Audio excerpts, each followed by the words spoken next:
നമ്മളെ പറ്റി ഏറ്റവും കൂടുതൽ ആക്ഷേപിക്കുക നമ്മളെ കുബൂരി എന്നാണ്. കുബൂരി എന്ന് പറയുമ്പോ ചിലർക്കൊക്കെ ഒരു ബേജാറാ. കുബൂരി എന്ന് പറഞ്ഞാൽ എന്താ? ഖബറിലേക്ക് ചേർക്കപ്പെട്ട ആള്. ആ പറച്ചിലിന്റെ ശൈലിയൊക്കെ എന്താന്നുള്ളത് വേറെ. ഖബറിലേക്ക് പോകേണ്ടവരല്ലേ നമ്മളൊക്കെ.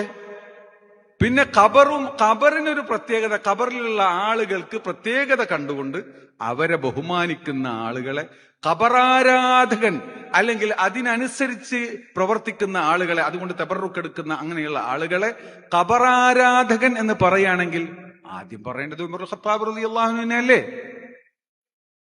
റസൂലുള്ളാന്റെ ഖബറിന്റെ അടുത്ത് ഒരു ഖബർ ചോദിക്കേണ്ട ആവശ്യം എന്തുണ്ട്? ആ ഖബറിൽ ഒരു പ്രത്യേകത ഇല്ലെങ്കിൽ എവിടെ കിടന്നാലും പോരെ? ലോകത്തിന്റെ എവിടെ കിടന്നാലും എന്താ?